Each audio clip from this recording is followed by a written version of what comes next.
All right, I'm Chris Adina with American Outdoor News. I'm here with another episode of the American Outdoor News podcast with Mike Fuljenz from the Universal Coin at the Safari Club International Show. Mike, thanks for taking the time to speak to us. Hey, thanks for me have up here in this wonderful suite overlooking the Safari Club International bourse floor. So, Universal Coin, how did that start? Well, 31 years ago, I got together with a couple partners and we founded it in Beaumont, Texas with 5 employees. We now have over 120 employees Wow, and we've done 2.6 billion in sales to 500,000 people over the last 31 years. that's something. Yeah. And you deal mainly not just coins; it's met. Yeah. Gold, silver, platinum, palladium, mostly gold and silver and rare coins.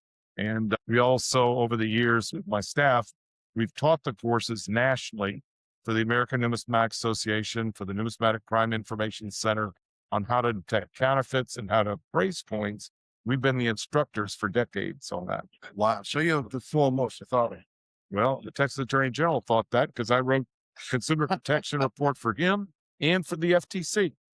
So now with the way the economy is going, normally the metals have an adverse effect to the economy.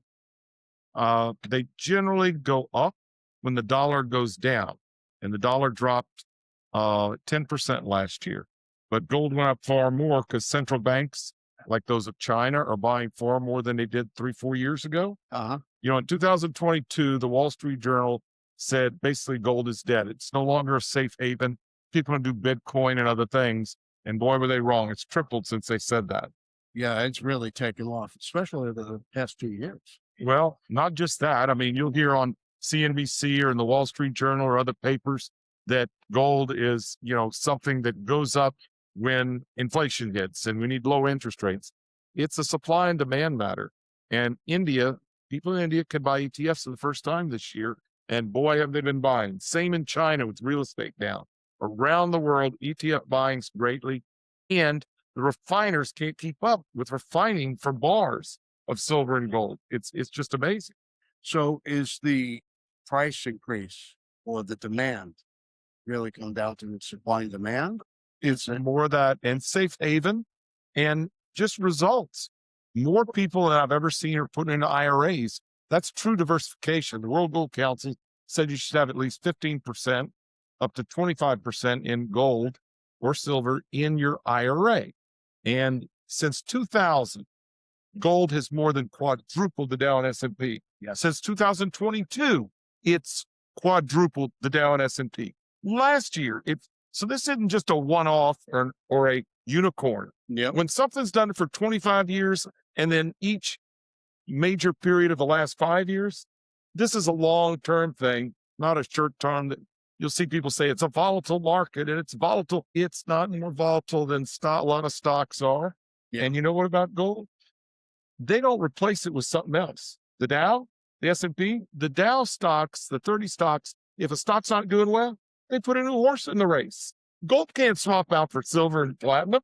So the Dow is kind of tweaked with a new Husky put in there or a new Clydesdale if one's not performing. Sure. That's not fair. If you run a mile against another guy, he doesn't get put another runner in halfway through. No.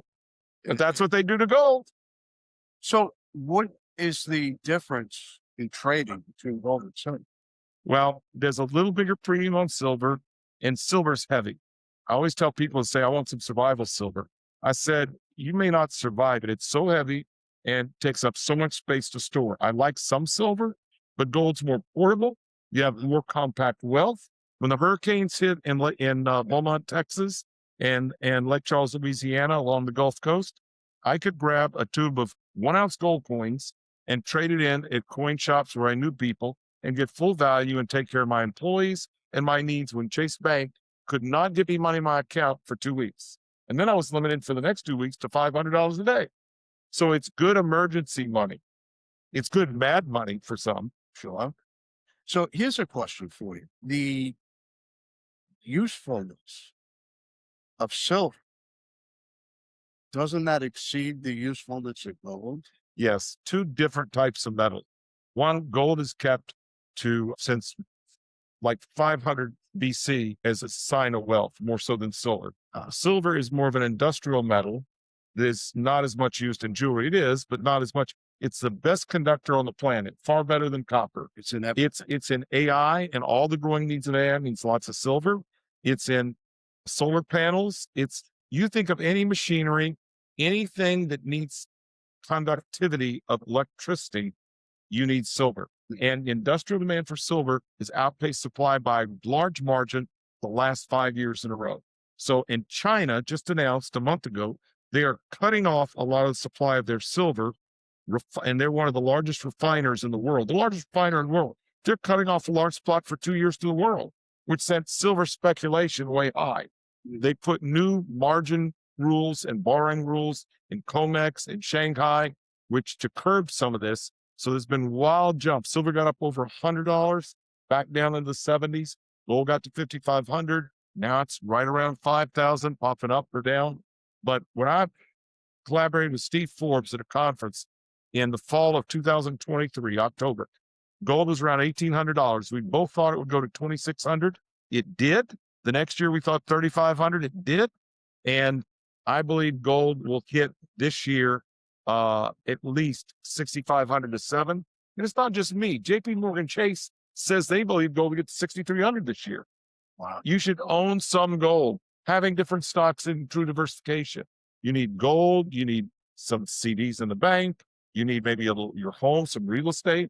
But true diversification has 15 to 25% of your IRA and your investments in gold-related investments. So as a new investor, how should somebody position themselves in metals versus equities? Buy the book and the guides before you buy the coins. Get educated. 80% of the counterfeits in this country are coming in from China. You'll find them all over online, Facebook, Alibaba, even eBay and other places. Counterfeits, Interpol says, is the largest criminal enterprise in the world, because if you get caught, the penalty is not as high as drugs or other things. Yeah. So there are, pastor's wife come in, and who sells counterfeits to a holy man online? He dies, and all the silver coins were counterfeit. Wow. You can't buy silver below spot. It's a scam ad, or it's right now you can get some 90% old silver coins below the spot value, but you can't get them melted and they're trading below. But generally, if it's a below spot ad for 3.9 or 4.9 pure silver, it's a scam. It's coming in from China online. You got to know your dealer. Are they award winning from major organizations in the industry? How long they've been in business? A+ BBB. These are all things I wrote in the Attorney General's Guide for Consumer Protection, and helped the Post Office and the FTC when I helped with their guides. I wrote the one for the Attorney General. But you got to know your dealer, because you got to make sure that on counterfeits, I have the machines in my office that are expensive. I have the experience teaching counterfeit detection for 20 years. No matter how good you think you're doing, you got to know who you're doing it with. So the paper demand for metals far exceeds the physical. Yeah, ETFs are supposed to keep the gold to back up the exchange trading fund paper gold that is bought. But that's never the case. Do they or do they not? It's kind of like Fort Knox. But I know from 10 years ago, someone who was there that I trust, the gold's in Fort Knox. The right question is not, is there gold in Fort Knox? Is all the gold in Fort Knox is the right question? No. But the bottom line is ETFs are a different way to hold gold. But you know what? I like having something you can physically put your hands on and have.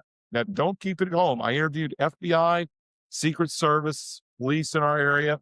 And one of the things they stressed is, if you're going to keep a safe at home or store your gold at home or your valuables, the first place robbers do on the clock is master bedroom and bathroom. Keep it in another room, in a secluded area, maybe a closet in a guest bedroom or somewhere else, in basement, somewhere where it's hard to distinguish it's a safe. But don't keep your valuables in your master bedroom and bathroom. First place they go. And that's an important tip from law enforcement. We have police on premises 24/7. I lease space at the Beaumont Police Department. And as soon as they moved into my office building, a donut shop built across the street. You can't make that up. mayor of a city right outside Boston, when the Boston Marathon bombing occurred, came to Beaumont, spoke at a charity fundraiser. He said when the Boston Marathon bombing occurred, they caught him in a boat with the tar pulled over right outside of Boston. He said, you know what? We closed down all the businesses in Boston, but Dunkin' Donuts, because we ran on Dunkin'. They do. It'll always be a constant. It will always be a thing, and we proved it with a donut shop opening right across from our police substation. So here's a hypothetical. Spot month is about to expire. Everybody says, I'm taking delivery. What happens? I think they'll be hard pressed to deliver. And I think people know that too. It's got to be an orderly market right now. We're all having to wait for some payment from reputable dealers because they can't get open all the packages. You can't train people to inventory and open all the people buying and selling that you got to buy for and people selling. It's just the volume of business for dealers is just out of sorts with the staffing right now because new people are getting involved, and that's good. And then there's one more kicker this year. This is the 250th anniversary in the country. Yes, it is. Now say after me, semi-quincentennial. You ready? Semi-quincentennial. Now, if you say it 3 times, Beetlejuice will appear. Okay? So semi-quincentennial is the official term for the 250th anniversary of the United States of America. We are making a new $2.50 gold piece for that. We hadn't had one since 1929. The new mint director is a friend of mine. We served on the National Coin and Bullion Association board for a dozen years. He's from Louisiana, where I'm from originally, although my business is just across the state line in Beaumont, Texas. But Paul Hollis just got sworn in. Mike Johnson and him, the Speaker of the House, have been friends since junior high. Yeah. And so Paul is coming in with a lot of ideas for new coinage and new twists on our bullion products. With the 250th anniversary, it's going to stimulate like state quarters did. And the bicentennial was part of stimulating a rare coin and bullion boom from 76 to 80 because of all the new people who came in because of the bicentennial having bicentennial themes on the back of quarters circulate. I remember. And then bullion prices. What is that? Remember this word. It's like when you learn to spell Wednesday in first grade, Wednesday, semi-quincentennial. It's going to put on steroids the coin and precious metal market this year, one of the major factors. That's great. All right. That's something to definitely look into. And you learned a new word. I did. And I'm going to have to write it down and memorize it. It's like supercalifragilisticexpialidocious. So here's a question for you. I've seen you, we're here at these Safari Club International Convention. I've seen you at the NRA convention. Right. I've seen you at DSC. So you're saying I'm older than dirt? No, I'm saying, why this industry? Why this industry? First of all, we support the Second Amendment, which is very important to this industry. Without the Second Amendment, this wouldn't be happening. Yep. And it protects the First Amendment and all the other amendments and the Constitution. So second, because we're the official coin and bullion dealer of the NRA, we have been very involved in supporting the Second Amendment and the NRA, which supports the Second Amendment, and gun safety and law enforcement and kids safety with guns. We sponsor Eddie Eagle programs for that. So we're very involved with that and hunting. And most of my top salesmen have headed up the local NRA chapters and are involved in shooting. Most people don't know that in the South, we have days off in a number of the school districts on Fridays during deer hunting seasons because they do put 10-hour days and then a day off for hunting. And what they don't realize is we have shoots for heart, Alzheimer's, you name the charity. We just don't have golf events. We have shooting events for charity. That's part of friends of mine in San Francisco. You do that? Yeah, we do that. And it's a sport. And you know what? It's good our soldiers learn to shoot from a young age. Absolutely. And maybe have a BB gun when they're 7 years old because you want good marksmen in the military. You don't learn to be a basketball player starting at 18. You don't learn to be a good marksman by not shooting before you get to 18. It's a differentiating skill. So we appreciate every vendor in this thing who deals in this area. And, we always say there are 3 precious metals of freedom: gold, silver, and lead. We handle the first 2 and we leave lead to everybody else in there. And Meatloaf said 2 out of 3 ain't bad. So we stand with Meatloaf. 100%. Okay. Well, I appreciate everything that you do for the industry and the whole way of life. And thank you for educating us on gold and silver markets, and why somebody should be investing at this point in their lives. We'll speak to you again soon. Hit that subscribe button. If you're not at the SCI convention, definitely come down and take a look. Thank you for supporting outdoors. Get people off the iPads and the cell phones and everything and enjoy the outdoor life. Thank you for spreading the gospel of outdoor life. I appreciate it. Thank you. All right. Good deal. We love our children. We protect them. We guide them.